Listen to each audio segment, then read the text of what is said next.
Welcome to BMA Comics Con. I'm Brian, and I have a special guest with me today, Justice for Comics, and we're going to be talking about variant covers.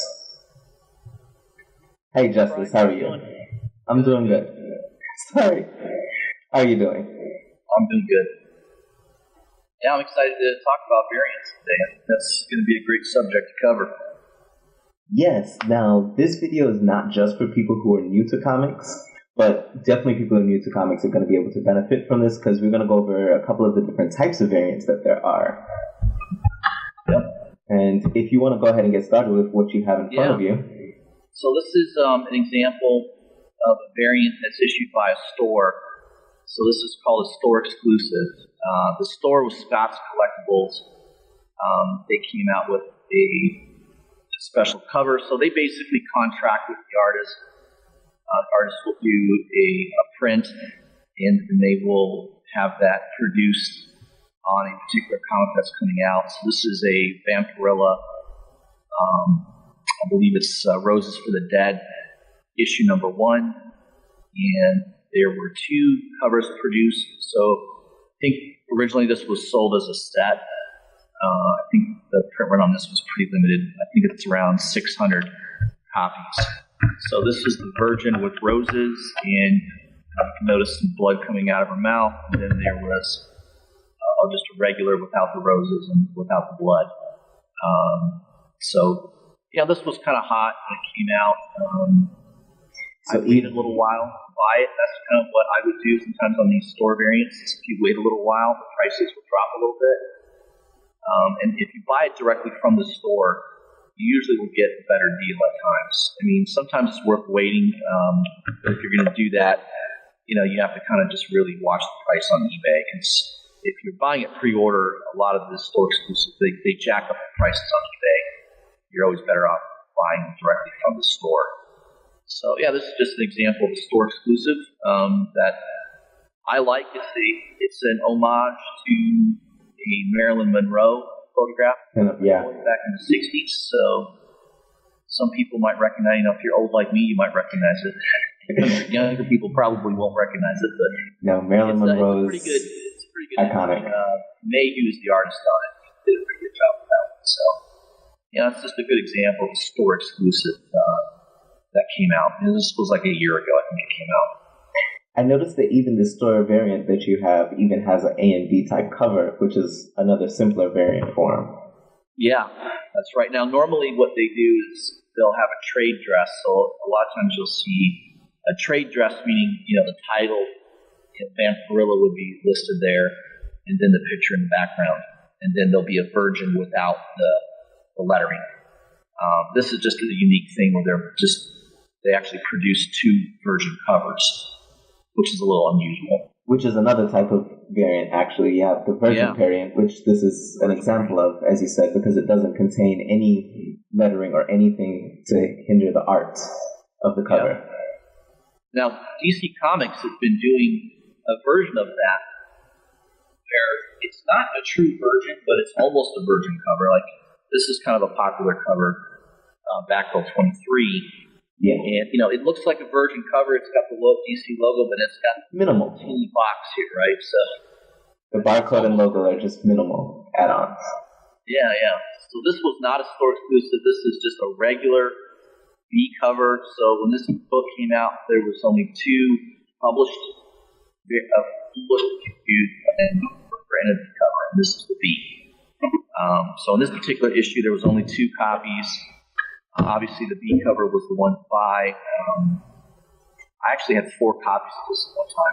I sold 2 of them on eBay for $30 or $40 a piece, which I thought was crazy that somebody was willing to pay that. And now, of course, what is this, like an $80 book now? Yeah. So I'm glad I kept 2 of them, I suppose. Yeah. That's a perfect example of a Virgin cover. It's not really a pure Virgin cover, but it's DC's, DC really kind of pioneered that, and then Marvel kind of copied it lately with like the battle lines, like Young Guns. Marvel is doing the battle lines right now, which I must admit, hit and miss on a couple, but some of them are real nice. Yeah, I think my favorite is that the Hulk one. That just came out.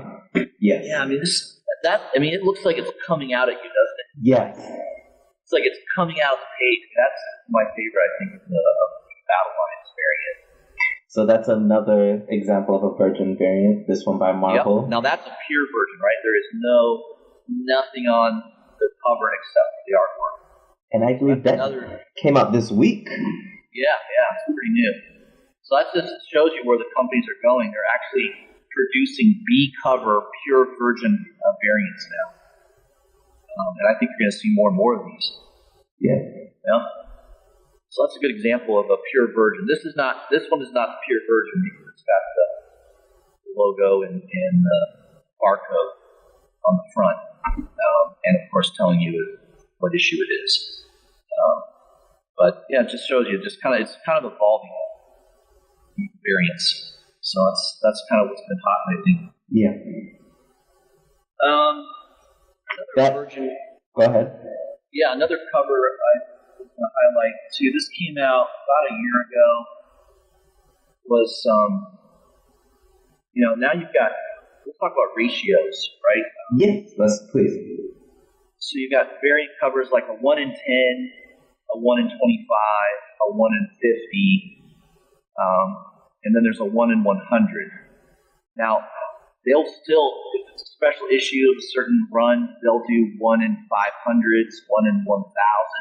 I mean, the average person is not going to buy those because those books are going to be, I think a 1 in 500 is typically a $400 or $500 book. Yeah. A 1 in 1,000 is like an $800 book, brand new. I mean, that to me is absolutely insane. But hold on 1 second if you don't mind. I just want to explain what those ratios mean. Now, those ratios, 1 in 5, 1 in 25, those are examples of how many issues of a particular comic that a store has to order in order to receive just one copy of that type of variant. Correct. So that's why things like a 1 in 500 and a 1 in 1,000 are extremely rare because in order to even get one of those, a store has to order 500 or 1,000 copies of a book just to get that one variant. That's exactly right. Yep. Which is why sometimes you're not going to find these at a small shop. You're going to need to go to bigger shops to get these, and that's why you got to go to a shop that's doing a lot of volume to even get a chance to get a lot of those higher ratio variants. And and a lot of people get upset about it because, especially you talk to comic shop owners, they really are pretty up in arms about it because they don't want to have to order 100 bucks of something that they know isn't going to sell very well just to get that one variant. Because they're stuck with those books after they order. They're stuck with them, yeah. Marvel and DC aren't going to buy them back. Marvel's really kind of a company that's king of the variants. Everybody gets pissed about Marvel because they'll issue these special variants, and if you're not a big shop, if you're not a Midtown Comics, right, that just sells in the millions. Yes. You're not going to get it. You're not going to get these. So like this particular issue, this was a 1 in 100. I got it off of Midtown mainly because they probably had five or six of them, right? Because that's how many issues of the normal A cover Midtown was probably selling that month. But my local shop, they didn't get this at all because they weren't selling. I think there was one shop near me, Coliseum of Comics. They probably had one of those because they sold enough A covers to warrant getting that variant. Yeah. So you're going to pay on a 1 in 100 ratio variant. Yeah, you're going to pay pretty good money, close to at least $100 or more. And that's just simple supply and demand right there. Yeah, that's all it is. I mean, this was like I think I bought that on Midtown for $127. And of course, right after I bought it, it fell down. That's why sometimes it's better to wait. Not always better to wait. No, sometimes you might miss out. Right, that's Spider-Gwen #1, right? The Edge of Spider-Verse? Or Spider-Gwen? No, the run just came. The one that's $600, man. Have you seen that? The Spider-Gwen #1. The Ghost, yeah. 50. Yeah, the Ghost Spider. Sorry, Ghost Spider. Yeah. I saw it on Midtown for $106, and I thought, I don't really care for Spider-Gwen. I'm not a big fan. I don't really collect a lot of her issues, so I could have bought it. I passed on it. In fact, I saw a pre-order on one of the websites. They go to for $90. I passed on it. Now it's $600 raw, not even graded. So that's sometimes, that can backfire on you if you think, hey, I'm going to wait a week or two for the price to drop. The only problem is it may not ever drop. It may only keep going up. Hey, I'm so sorry to stop you, but I just want to explain one more thing that you said. You were talking about A covers, and A covers are going to be your standard covers that aren't the variants. Variants will start with the B cover or whatever other type of variant that it is. And another thing that you said that I just want to make sure I explain, just because, like I said, this video is to try to welcome some more new people into comic book collecting. So you said raw. That's something I was going to try to get to in another video, but I want to explain that here. Explain what raw is. Yeah, raw is the comic that you see in front of you right now. It has not been in a protective casing or graded, would be more exact. Correct. Yeah, it's not been professionally graded. It's just, you look at it and go, okay, I think it's a mint copy, but there's different grades of mint, right? There's 9.2 all the way to a 9.8 and even a 10. There's a few 10s out there, not very many. But No. And although, just to let you know, I planned on doing a video later to explain comic book grading, but I'm not going to stop you from speaking about it now. But that is going to be a topic for later, so go ahead and make sure you subscribe to the channel and get that later. More detail on CGC, all the different grading. BGX, yes. I wanted to get into that. I've got some graded books. I don't have a lot. It's expensive to get them graded. You're only going to do it on certain books. No, it's got to be worth it because you have to pay to get it graded. Yeah. You got to pay a lot of money for shipping, a lot of money to get it graded. It takes a while to get the book back. It's one of the downsides of it for sure. Yeah. I wanted to also show an example of. So you mentioned A cover, right? So this is an example of an A cover. This is a regular issue cover. This is Batman 608. So that was the regular issue cover when it came out. With Jim Lee. Because I believe Jim Lee was doing... I believe this is 2002. Man, that seems like a long time ago. Yeah. 16 That was a good... But that was a good time for Batman to be reading Batman. So just a heads up if anybody wants to read some old Batman. That was the Hush storyline, right? Yes. Early 2000, So one of my prized possessions was the second printing of 608, which is considered a variant. This was the second printing, which was a lot more rare. So this is an expensive book. This is probably $150 to $200 book easily. Did you know I want that book? Yeah. That right there. I wish I had two of them to give you one, my friend. I only have the one. No, I appreciate that. It was a couple I also got this signed, by the way. Jim Lee was in Orlando doing a signing at one of the stores, and I missed it. Trip over there to get it signed. So, what's the point of living here? And I missed to meet him. I got photos of myself with him, and he was a really, really nice guy. One of the nicest guys you'll meet in this industry, in my opinion, is Jim Lee by far. One of the important people. Is definitely one of the important people. People of the industry, especially in the modern time. That's why he's also deserving of a video to come. Actually, I hope you guys stick around because there is a lot more to come. This is just the beginning between me, BMA Comics Con, and Justice for Comics. It's a lot to come and a lot of important things to share, such as Jim Lee's beautiful art.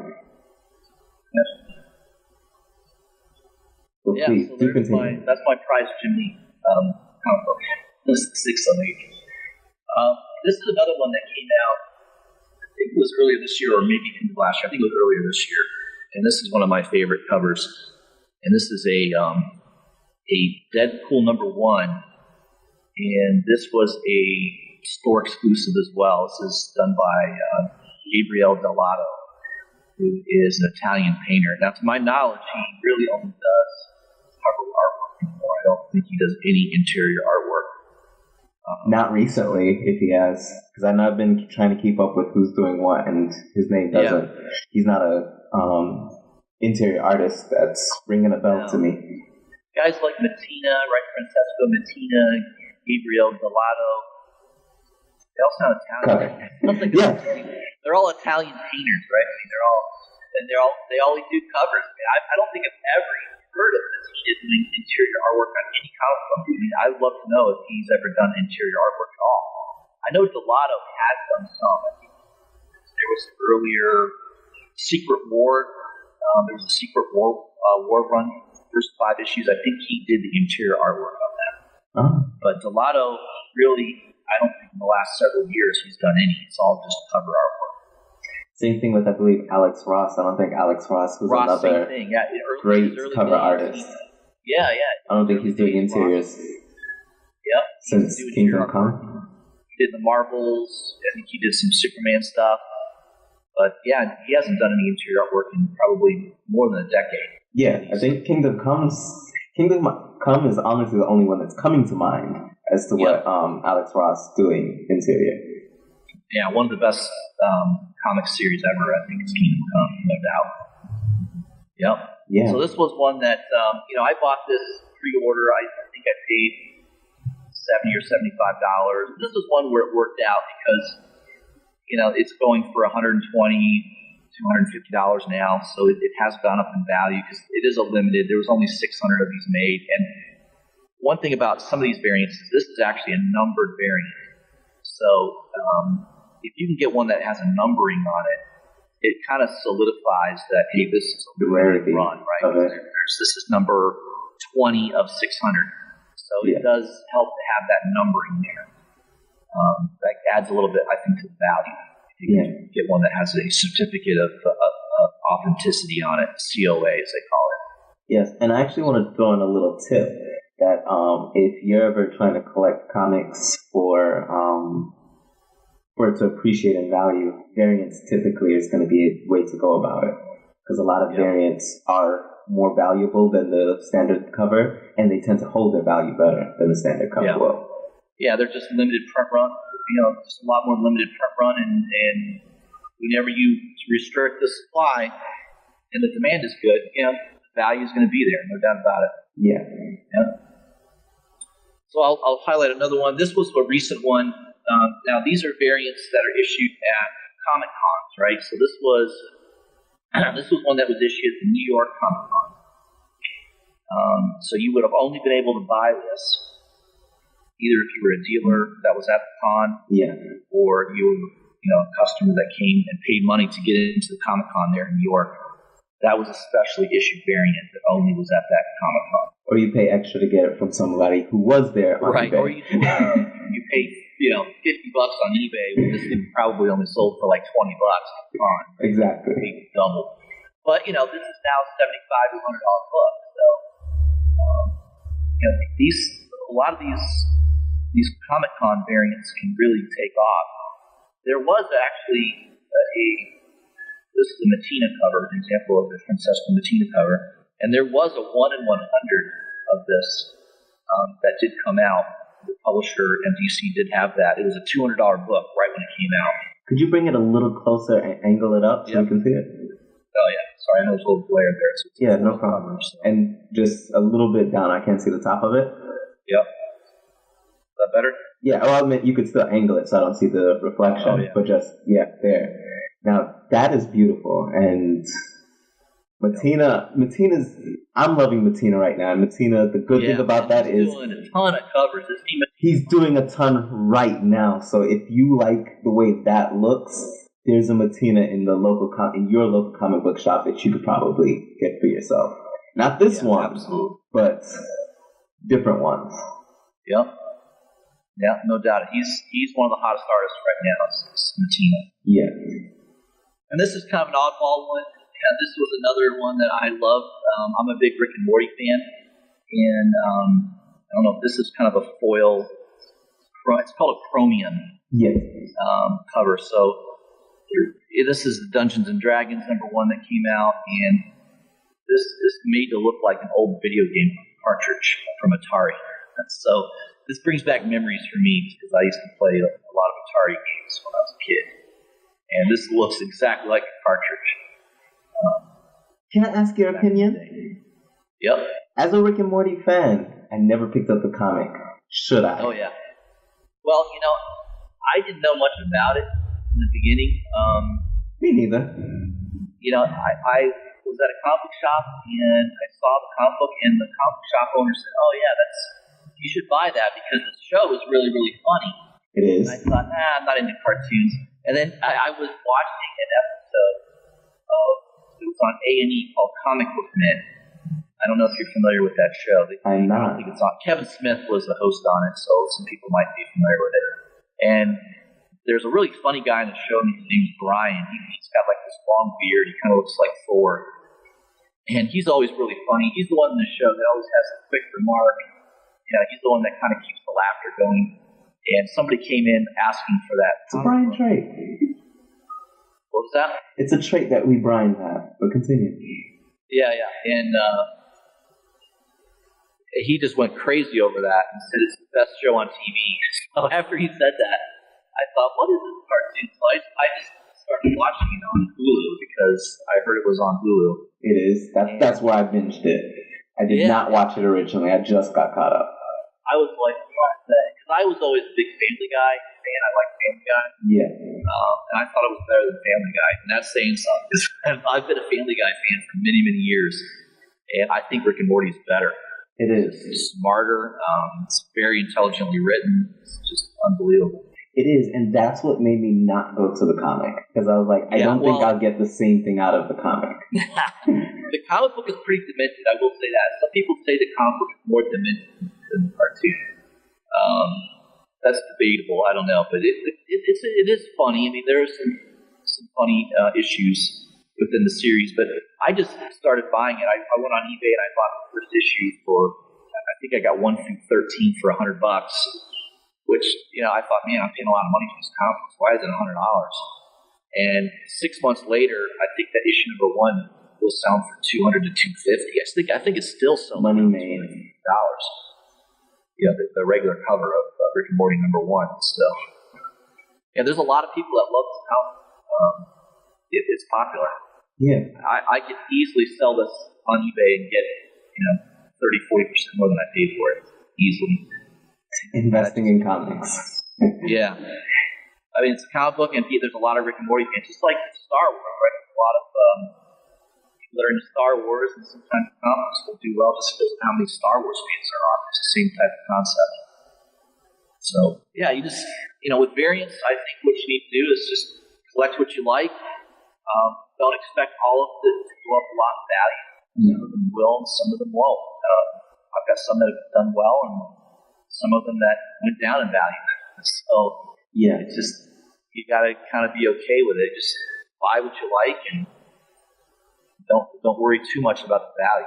No, yes, and yeah, actually, I feel like you'd be great to have on later when I wanted to talk about investing in comics. Yeah, there you go. Yes, because you seem like the guy to go to about it.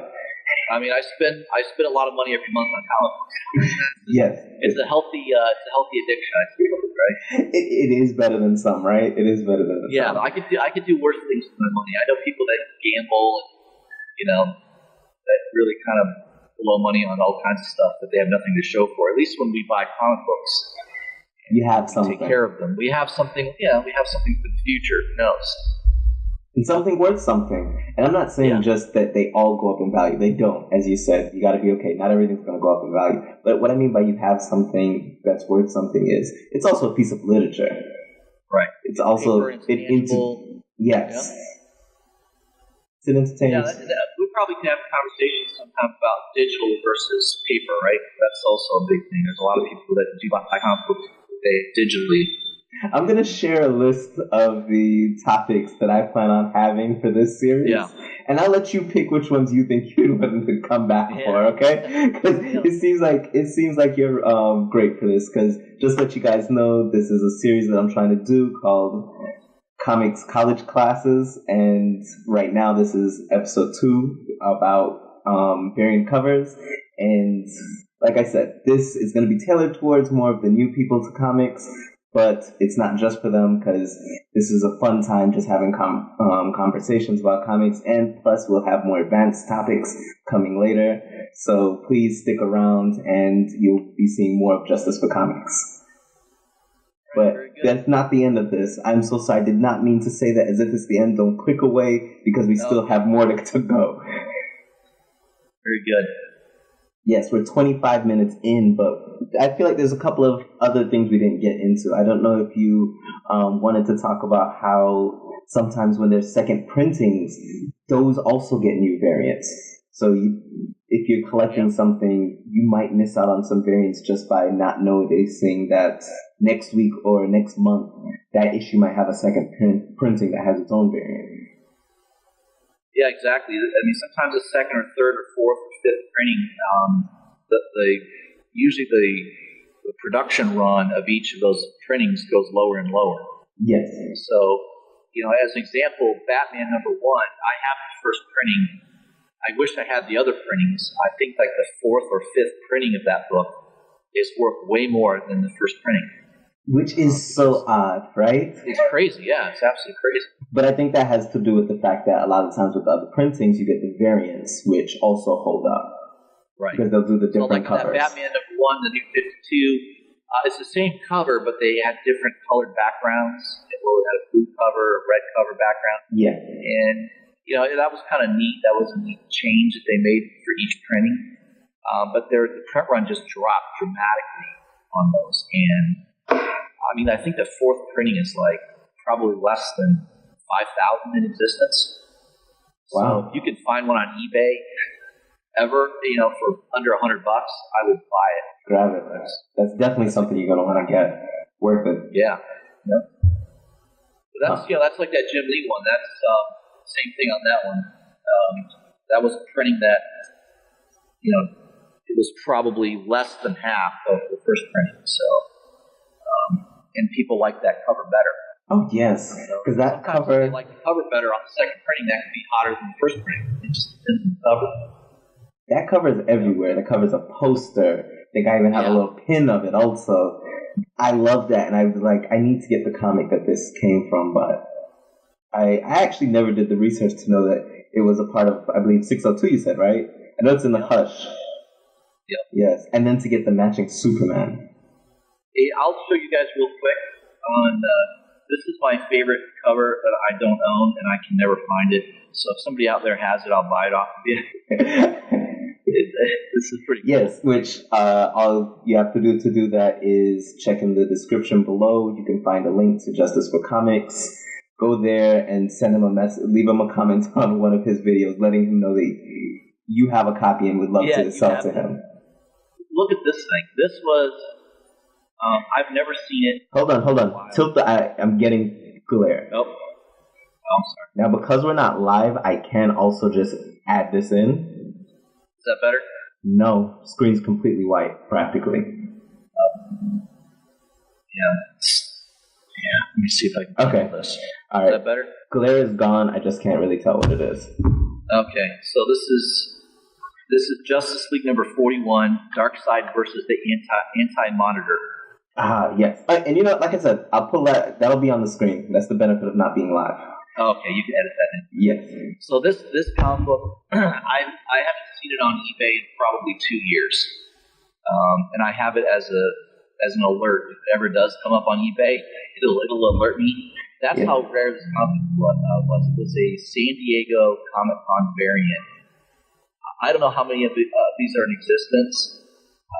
I first learned about it from watching a YouTube video from another YouTuber. His name is the Long Box Love Affair. I think it is Long Box Love Affair.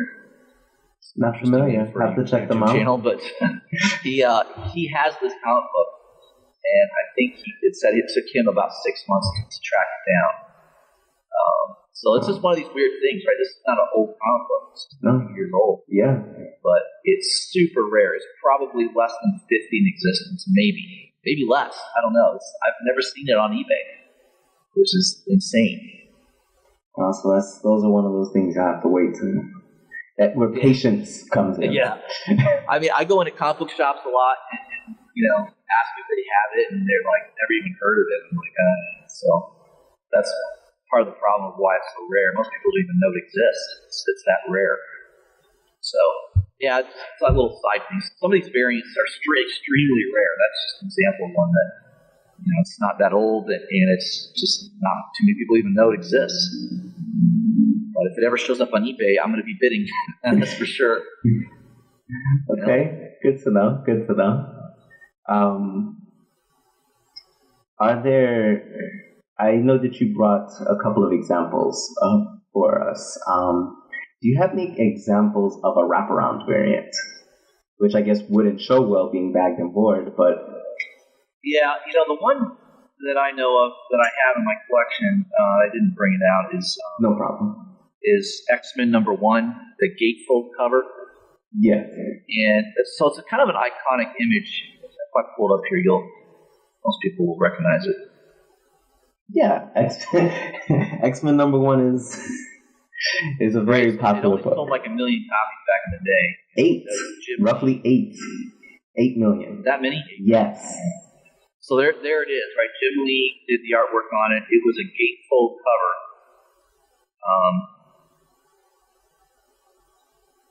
Here it says you can buy it still for 99 cents. Yeah, not expensive. It's probably true. I don't know. No, not. It's. I think I got a couple of them. Sullivan, where I got them. Yeah. I don't have all of them because I was just trying to get all of the X-Men #1, and right. So there was 6 or 7 different X-Men #1s, I think, and they were all part of this cover. They kind of. So this is like the famous. This is what I think of when I think of gatefold or wraparound cover. It is X-Men #1. It was one of the first ones that I can recall. And it's also an example of a connected variant. Yep. Now that's another type of. All the other covers were part of this cover. That when you put them together, you get a bigger picture. And a lot of people don't know this, but everyone thinks the first appearance of Omega Red is in X-Men I think it's number 4 or 5. But it's actually in this cover. Yes. I recently learned that. Yeah. We probably watched the same video from that, because I didn't know that either. Yeah, we did. I'll have to look up exactly which video it was, so I will put an annotation card for it popping up to let you guys know. You can check that out, and you can learn the same way we learned it. Yep. Yeah, so that's an example of a good gatefold or wraparound cover. It's that X-Men #1 for sure. Yeah, do you have any other ones you want me to highlight? The only other thing that I had on the list is the blank variant, which is very simple. It is exactly the way it sounds. If you didn't have one, it's easy to explain. I've never bought a blank variant. I'm probably one of the few people that have never actually purchased one. No. Really? Okay. Because I know you can buy them and then you can take it to a show, right, and have the artist. That is exactly typically why you would buy a blank variant. I do have one, but I don't have my stuff in front of me to show it. But I do. Actually, I put a picture of it. The Action Comics 1000. I got a blank cover of that because I was saying I'm going to meet Jim Lee, and he's expensive, but I will commission for him to draw. Yeah, you can pay them some money, and they'll do a sketch or sometimes even ink it for you, but. Yep. Yes. So Action 1000 is my only blank that I have. Yeah.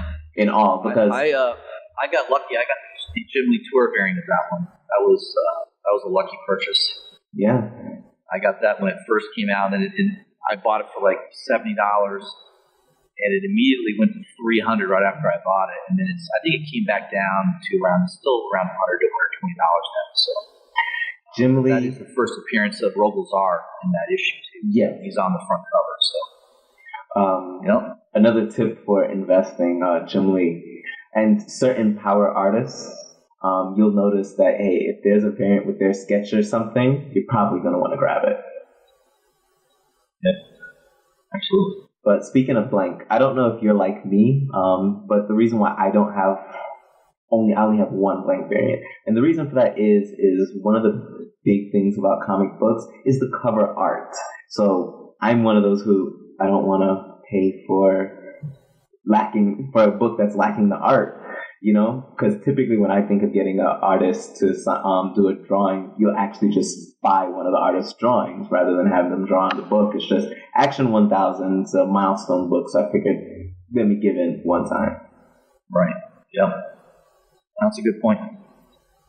Yeah, everyone has their favorite artist, and one of my favorite cover artists is a artist by the name of Zafino, and I've had a lot of my videos. Yes, I was gonna say you've been mentioning them a lot recently. Yeah, I mean, I just like him because he draws just it's kind of a raw.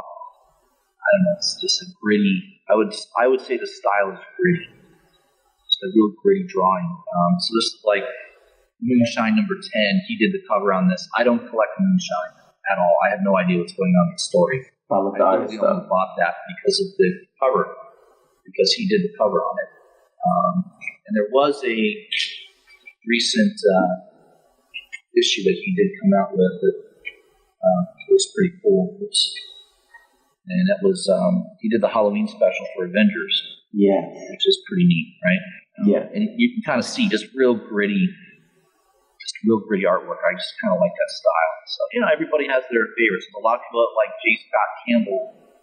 Another good covers, and I'm not a big fan of his covers. So, everyone has different tastes. If I had to pick mine right now, I'd still go with Alex Ross. Yeah, Ross is good. Alex Ross's during the last couple of years, he was doing Amazing Spider-Man, and to be honest, that was the only reason I was still picking up Amazing Spider-Man. I kind of fell off of the whole Dan Slott thing, and he's doing, as you have there, the Immortal Hulk. Immortal Hulk, yeah, really good.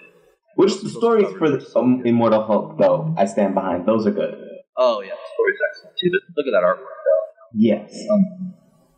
Yeah. Alex Ross is... And there's another one, number 4. I mean, just fantastic. Yeah, he's one of the greats, no doubt about it. Yeah. The variants, buy what you like. That's what I would do. You're going to spend money on them. They're going to be a little more scarce, but buy what you love, not just because you think it's going to go up in value. That is great advice for anyone trying to collect comics. Make sure that you love what you got, because you are going to be stuck with it. Because if you don't sell it, you are going to be stuck with it. So you want to make sure that you're happy with the price you spent on what you got. Don't always think about investing, because investing is not for beginners. Right. Yeah. Absolutely. All right. Before we wrap up, I just wanted to ask: is there anything on the topic of variants you wanted to go ahead and say? Or do you think we pretty much went through what you had? Because I think we hit the types of variants. I think we did a good job of explaining the different types of variants. Yeah, variants are always going to be part of the comic industry, no doubt about it. The first variant, I think we talked about that previously. The first, yes, before we got live, we were talking about that. Variant is, but it was Man of Steel number 1. This came out in 1986. So there was the regular cover of Man of Steel, and let me show you the variant on that. And this was the variant. So there is the very first official variant, was in 1986. Yeah. And they've been a big part of the industry ever since, and I don't think that's going to stop. No. There's a killing to be made on variants. A lot of money goes into the variant covers. Yep. And usually that's where the best artwork is going to be, right? Yeah. It's going to be on that variant cover that has an artist that only does that artwork for variant covers. So you're going to get some of the best artwork on those variant covers. Yeah. And you're going to see a lot less of them, right? They're not going to be produced as normally as the regular cover will be produced. So you've got a limited supply too, which helps in holding the value in a lot of these variants over time.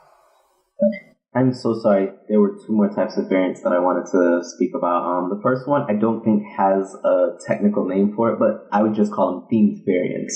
Those are like, Marvel has a good example of them, like as you showed the battle lines, just the theme that they have, that they run through all of their books having a certain themes where there'll be a variant that matches that. So there's actually a set of Marvel battle line covers that you could collect. And also they're doing it right now also with the Uncanny X-Men to promote X-Men, which will be coming out on the 14th. Yeah, that's right. And the second one... Go ahead. Yeah, that's Battle Lines comes to mind. Young Guns, that was a themed variant that came out not that long ago. Yeah. And people like to collect. Here's an example of that Battle Lines. I think that's Infinity War number 5. That's the Battle Lines variant. So, they're nice. I mean, and some of these variants are just normally priced, right? This is not a higher ratio variant. No, it's cover price for those. Cover price. Yeah. So if you can get a nice cover price and not spend you won double, you've done really well. Yeah. Yeah. And the second one, the last thing that I have are the secret variants. Oh yeah. Sometimes I should have brought down out of one of my boxes. I had that Venom. I think it was Venom number 7. They had that secret variant. 7 or 8. Might be 7. Where one shows Eddie Brock and variant splitting up, and then one shows no tongue, and the other one shows a tongue coming out. Yeah. And the ratio was supposedly 1 in 10. They don't even tell you though, so you don't. No, these are things you don't know about. That's the just don't know. reason why it's called secret. Right. I mean, I went to one shop looking for it, and nobody had them. There was none on the shelf. And then I went to another shop, and they had 2 or 3. Yeah. So, and the thing is, the shop owners don't even know and don't get to request it. It's completely secret to everyone. Right. Yep. That is what the secret variants are. So that's why those tend to typically also go up in value, because it's completely random. You can't speculate on it. It just happens. Right. The shop owners realize one day, hey, there's an extra book we have. Yeah, one thing that could help you is this CBR. I use this a lot. Sometimes they'll have something in here specific to that, like a variant. They'll have different news about books that are coming out. And once in a while, you can catch something on there, either that week that it's coming out or right before. Usually it's around that same week. So, yeah, you've got a limited amount of time to be able to act on it, for sure. And so most of the time, it's already too late. But, once in a while, you can find something that I think there was one in here the other day that talked about, there was a Spider-Man series, and it was, I didn't know Garth Ennis wrote a Spider-Man series, but he did. I had no idea. It was called Tangled Web, and apparently... I don't think I know that. Yeah, it's being tied into that Spider-Geddon. So I quickly went on eBay and bought the series of those books for basically a little less than cover price. I'm willing to bet in a week or 2 that those books are going to blow up. Yes. Of that tie-in to the new Spider-Geddon series. So sometimes you can go on the CBR and you can go through and start reading articles. I mean, it could really clue you into things to invest in too. True. Just a little tip. That's what I would do. Thanks for that tip. Actually, there's one more thing I want to get from you. I want to let you go ahead and plug your channel. Let us know about you. Go ahead, please.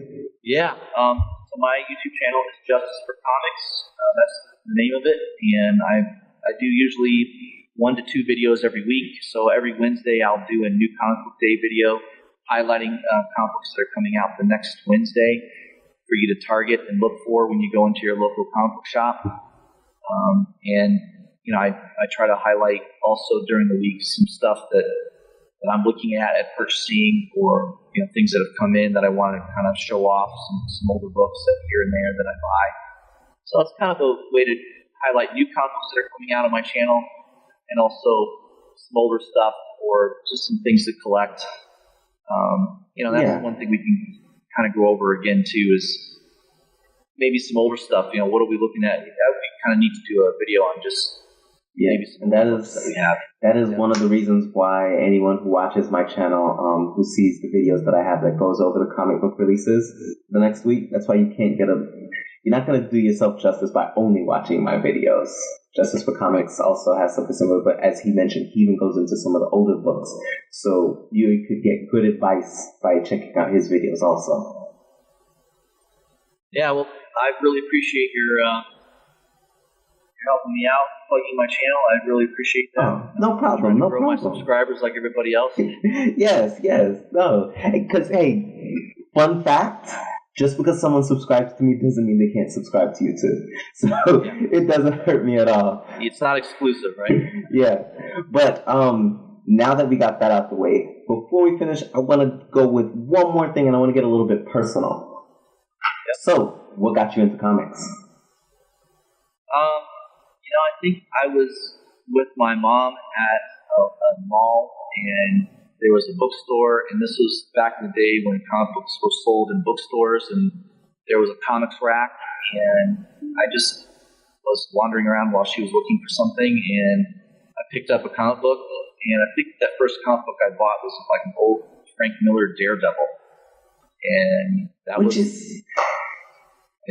the first comic book I bought, and then I really liked it, and then my mother said, well, if you want, you can subscribe to a comic book, but I can only pick one title, so I subscribed to X Factor. I don't know why I picked it, but I don't remember. Oh, you should have stuck with Daredevil. I know, I should have. Yes. But I know. With X Factor instead, I don't know why I picked it, but I think it was because it was coming out with issue number 1, so I bought. I subscribed to it with getting issue number 1 and then onward, so I probably had the first 20 or so issues of X Factor because of that. And it used to come in the mail in a paper bag, and if the mailman wasn't treating your mail real well, it was damaged easily. Yes. And that's how long ago that was. It's coming in the mail in a paper bag. No, very true. That's why I don't know where this piece of knowledge would have fit in, but that is one thing with the older books. You'll notice a lot of them have creases in it, and that is hard to avoid because a lot of the times comics were just mailed out. Yeah, and they were just stuffed into a mailbox, and they folded it in half. And with no concern. Yeah, that's how it was. Yes. Crazy. Yes. Okay. And I like that you brought up the Frank Miller Daredevil because actually, something that I haven't promoted much on my channel that I am going to be doing is I'm going to take a dive into the Frank Miller's run of Daredevil. But I haven't promoted that because I don't know when it's going to come out because I haven't finished it yet. But it's going to be in 2018. So please make sure you subscribe to see that. But back to you, Justice for Comics. That was question number 1. There's a second personal question that I wanted to ask you, which was, what's the last comic book that you read? Oh, the last one I just read? Yeah. No. What's the last thing you read? Immortal Hulk series. I just finished reading issue number 5. So what'd you think of it? Yeah, I love it. Al Ewing is doing a great job. I love his writing. I remember Hulk was not always the most interesting comic book to me. No, he's the same thing, repetitive. I think it's just fantastic. Yeah. It's really, really good. Yeah, it's more like kind of a horror kind of feel to it, which I think is good for the Hulk. Hulk is he's a monster, right? I mean, that's kind of what he is. That's the creation of him. And I think Al Ewing is just doing a great job. I mean, it's a great book. That was the last one I read. It's issue 5 of Immortal Hulk. Oh, well, you still have some catching up to do. Yeah, I know. I'm a little behind. Yeah, no, which is no problem. I'm always reading. Yes, but Immortal Hulk is real good. I'm glad that you read that.